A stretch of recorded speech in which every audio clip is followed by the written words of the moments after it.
Welcome to episode 388 of the Brainy Business, Understanding the Psychology of Why People Buy. Today's episode is all about pre-commitments. Ready? Let's get started.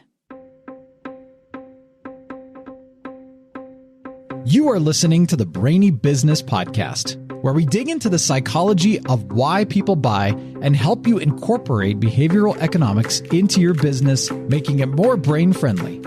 Now here's your host, Melina Palmer. Hello, everyone. My name is Melina Palmer, and I want to welcome you to the Brainy Business Podcast. Today's episode is about the power of pre-commitment.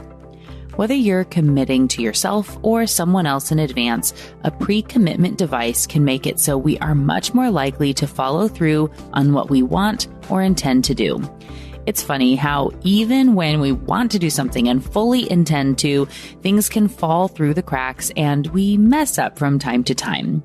We don't make the meeting, we don't complete everything on our to-do list, we miss a deadline. This episode is all about the funny way we're more likely to follow through when we pre-commit, why it works, and some tips for you to keep in mind as you consider your upcoming commitments, what you want to do, and what really matters. I do think it's important to note that there has been some controversy around a couple of studies related to pre-commitment, and that the researchers that worked on those and those specific studies are still under investigation at the time of this recording and refreshing this episode. Because the concept is still relevant, we've all experienced and tried out these little pre-commitment tricks ourselves naturally over time. Perhaps it's in signing up to take a fitness class with a friend because you're more likely to show up when you know that they're waiting for you, or locking your phone in a box at night so you aren't tempted to use it and stay up too late on social media.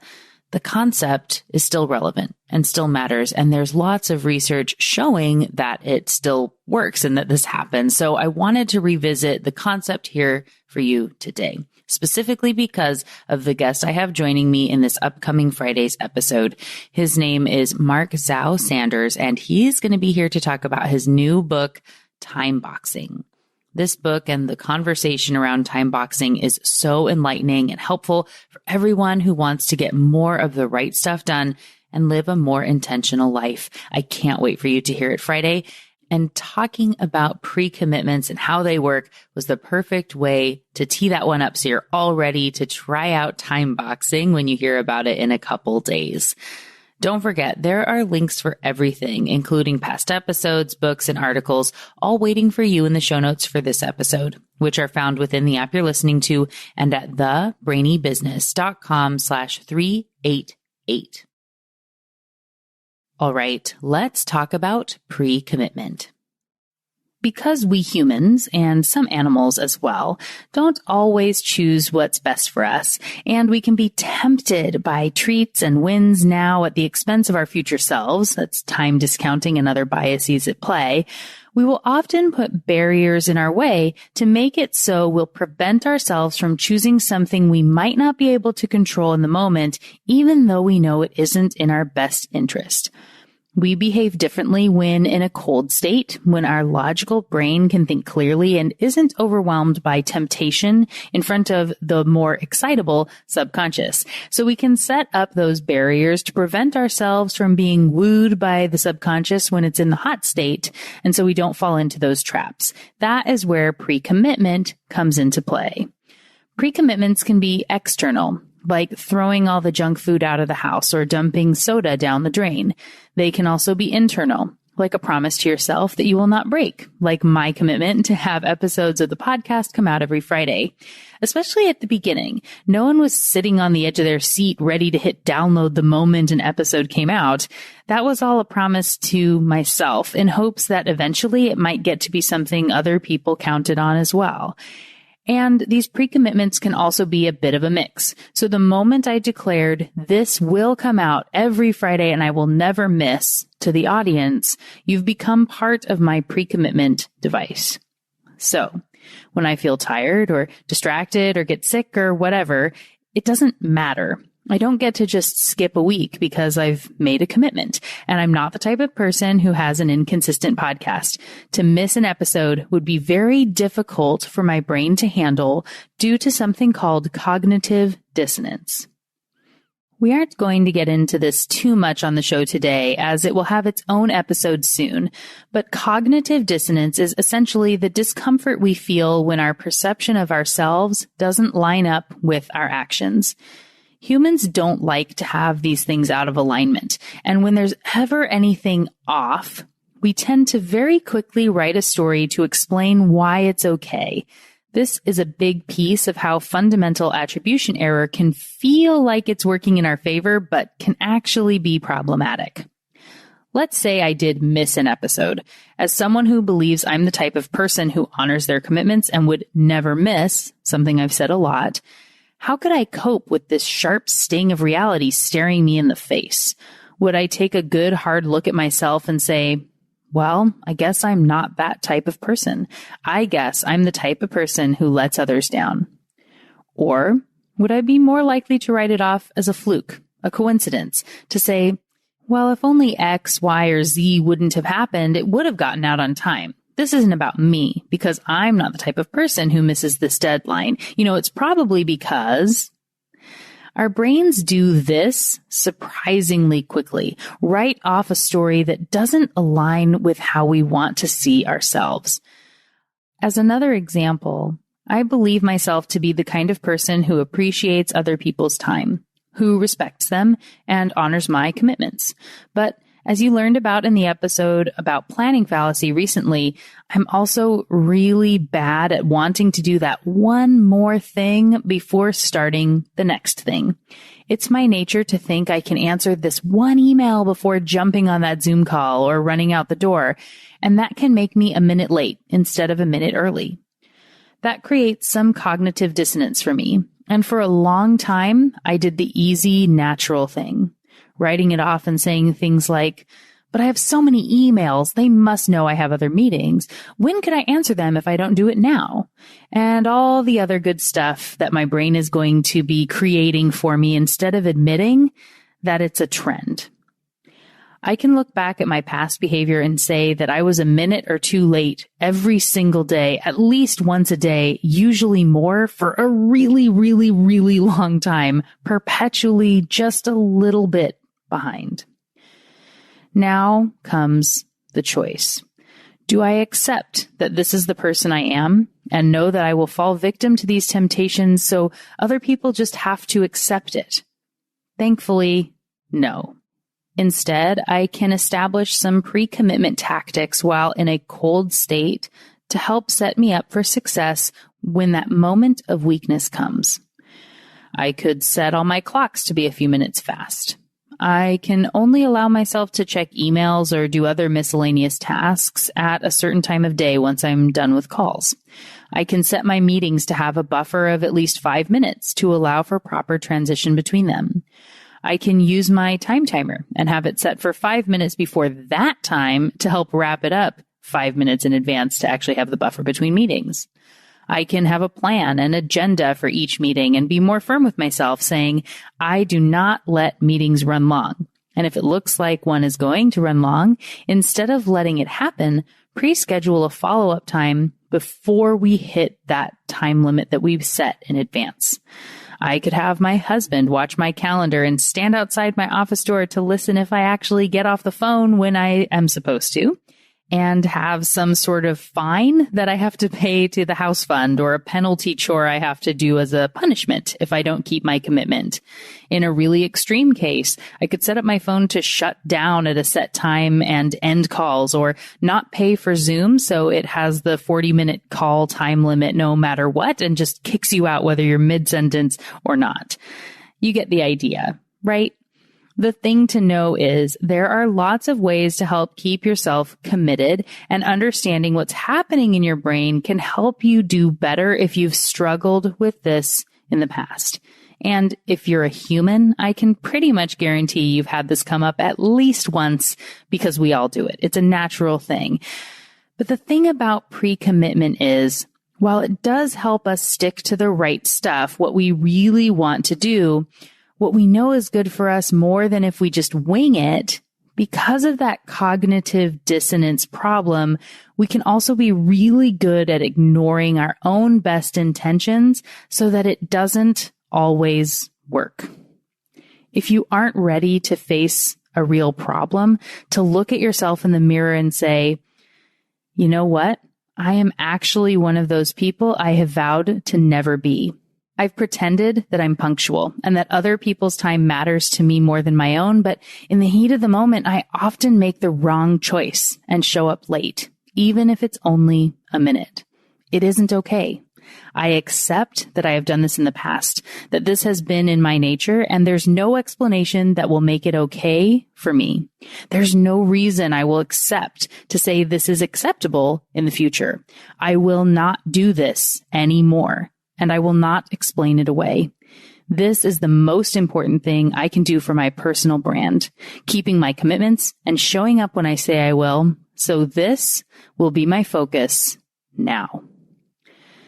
That was a hard thing to say. It was hard to write it out, and it's hard to read it to you now. It stings a little. It feels very raw and scary. And that's how it's supposed to feel. I need to own that past to have a better future. If I don't, if I let the distaste for cognitive dissonance explain it away, it'll never change. I will never change. And no amount of pre-commitment tricks will do it for me. Owning the past and accepting it allows me to decide it needs to be fixed because I'm not willing to do that to people anymore. Then I can take a hard look at what changes. It's likely a mix of pre-commitment devices can help me keep those commitments. Yes, the minute late to the meeting is a problem, but it's part of a bigger system of errors I've been explaining away over time. Scheduling meetings without buffers, saying yes to too many things, not investing in systems or setting up processes that would allow people to help me. As with pretty much every applied behavioral science project I've ever looked at or worked on or talked about with somebody, there's always a bigger problem at the root than what you think is going on at the surface. And it's important to take a step back and make sure you're addressing the whole thing when you put your pre-commitment devices in place. Asking great questions like, why do I feel the need to respond to this email right now? Or what's the consequence of waiting? How valued would this person feel if I gave them my undivided attention instead of splitting it between multiple things?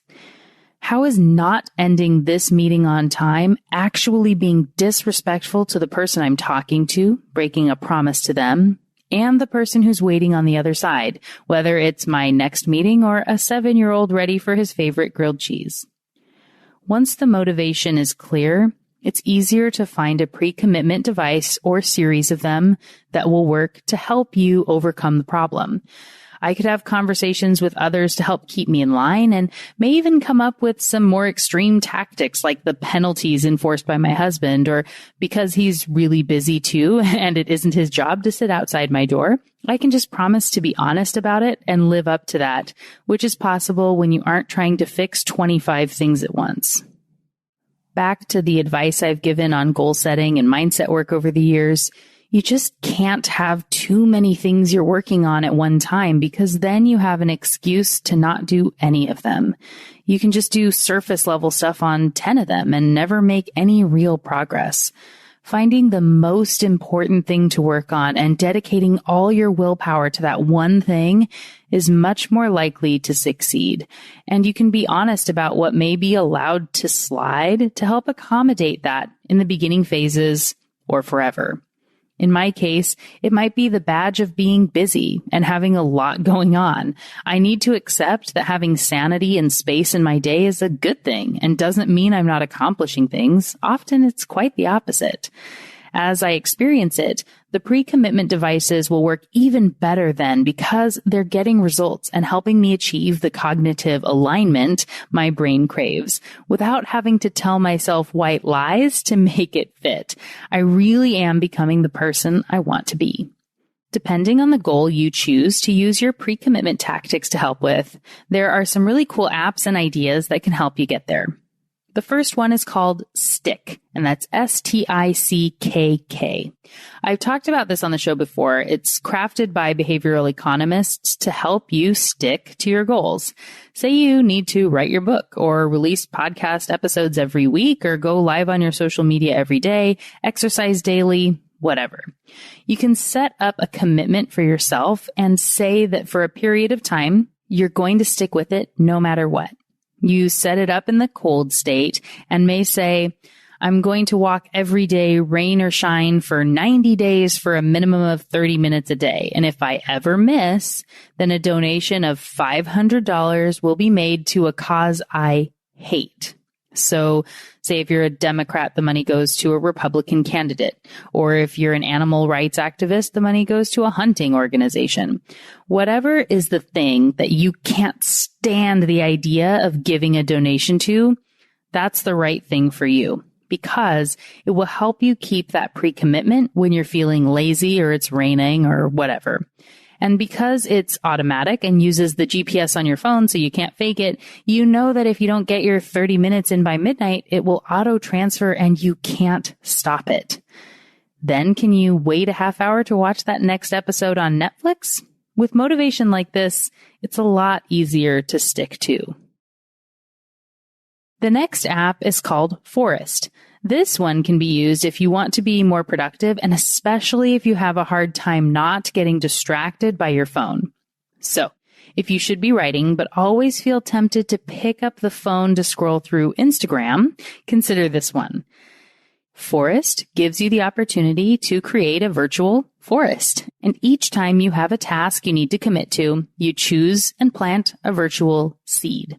Let's say you decide to write for 45 minutes. You choose your tree and the spot in your forest and begin to work. It is growing as you work and you can see it getting more lush. But if you pick up your phone and leave the app before the 45 minutes are up, it dies. You watch your new virtual tree, your baby, shrivel and die. Killing a tree, even a virtual one, feels bad to the brain and can help you keep your commitments. Plus, Forest has a plan where you can redeem the coins and they plant real trees. It's pretty cool. There are, of course, links to both Forest and Stickk in the show notes if you want to check that out. And also, in a few weeks, you're going to get to hear an interview with Aline Holsworth, head of behavioral science at Pattern Health and a principal at the Center for Advanced Hindsight. She and the teams have done some really cool things using a virtual pet to help people keep their commitments and have also tried out some interesting stuff. Like if you don't take your medications as prescribed, it will send a text to your mom. If you don't want the bugging you reminder from mom, you may be more motivated to keep your commitment to take your medication all by yourself without having the app send her a message and dealing with that whole thing. When Nikki Rausch was on the show, we talked about making it easy to do business with you and scheduling your circle back calls in the moment someone is interested. Making that pre-commitment is so much more effective in continuing conversations and moving forward in a sales process. If someone says they want to talk about working together, instead of saying, "Great, here's my card, send me an email when you're ready," or "Can I have your card and I'll follow up next week?" Get the appointment on the calendar in that moment. It's a pre-commitment that's a lot harder to push off than a theoretical conversation that may happen someday. If someone's expecting your call, they already said that it was okay for you to call them, they're much more likely to pick up the phone, to keep the appointment, to have even a small part of the conversation. Whereas if you're just going to email them, they might never respond. You may never get that moment on the phone.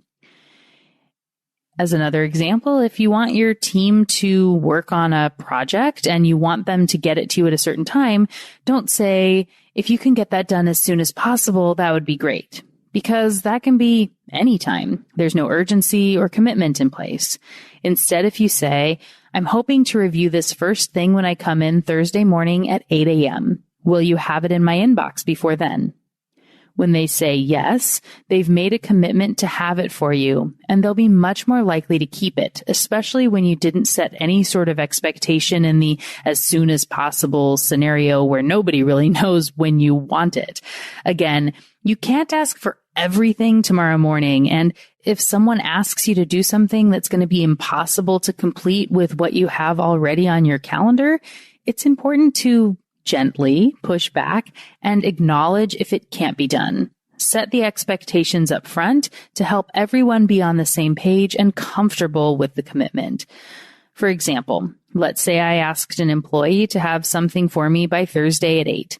If they respond to me by saying, with the other priorities we've discussed for this week, that's going to be difficult to meet. Is there something on the project list that can have its deadline moved back to accommodate for this?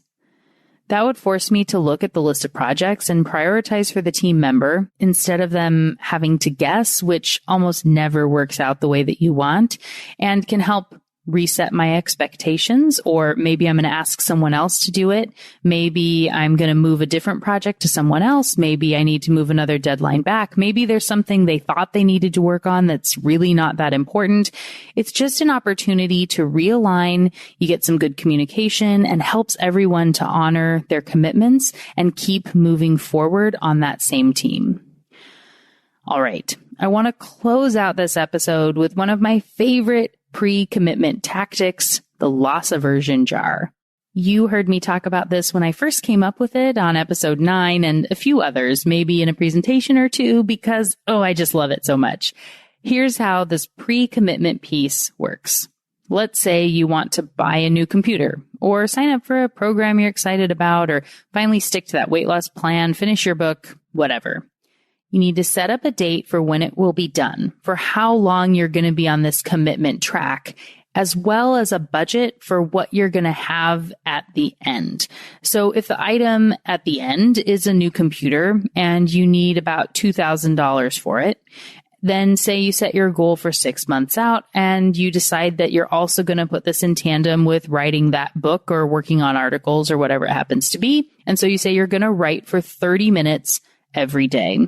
And for every day that you do, $10 goes in the jar. It's going to be a clear jar you can have in plain view of where you work, so it's a priming reminder as well. Every day you put money in the jar, and at the end of 6 months, when the book is complete, you have all the money for your new computer. And, the book is done, so win-win. Of course, much like Stickk, if you ever miss, then all the money in the jar goes away and you have to start all over again. It's not that you just don't get to put in $10 that day. You lose it all. And you can choose to have these lost funds do anything, but to help you keep the commitment, having it be something you don't like the idea of is best. So you don't want to say, well, that just goes back in the checking account, I guess, because there isn't really a negative there to keep you motivated. Maybe it's the donation to the thing you don't like, or it could be something that's still useful to you, but not what you really want the money for. Like it could be an extra mortgage or a car payment so it doesn't completely go to waste, but you also have to lose out on that ability to buy the computer that you still really need. And accepting that until you stick to your full plan, you can't buy the computer. In the case of the diet and exercise plan, you could set it up that for every day you do what you said you would, the $10 goes in the jar, and at the end of 6 months, you get to use that money on new, smaller clothes. Awesome. Seeing the money in the jar and knowing it all goes away if you miss can help you snowball and stick to that goal, especially if you have a buddy who you know will hold you to it. When I know my husband won't let me slide or argue it away, that there isn't an excuse that makes it okay to miss my pre-commitment, it changes the level of motivation. Don't choose someone who's going to bend at your will and believe the story your brain tells for why it won't happen again or it wasn't your fault or whatever, because, as we already talked about, you're only picking one thing to focus on and it needs to be something really important to you.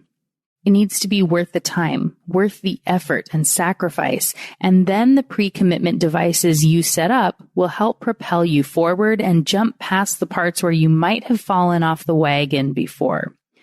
You can celebrate your wins and achieve those goals by using pre-commitment in a responsible way. Putting all these tools toward one single goal, one thing that matters, will help you ensure that those pre-commitment tactics and everything else is going to help you stay on track, achieve those goals, and then you can really celebrate your wins with the buddy that's helping you stick to them and someone that you know would have done the extreme thing if you messed up. So if you don't have that holding you to it, if you don't have that person in your life that can do it, instead of the loss aversion jar, you would want to look for something like Stickk, where it's going to transfer whether you like to or not. And it's a cold, unfeeling computer. So it's going to happen if you don't meet the goal. Understanding that if you can't commit to having the extreme bad thing be the consequence, if you don't meet the goal, if you don't do what you said you were going to do, if you don't keep those commitments, then you're just not going to do them at all. And you need to pick something else, or ask yourself why you don't feel comfortable with that and what other changes may need to be made. Going back to that question of identifying the most important thing to be working on and finding the bigger problem, the most important thing.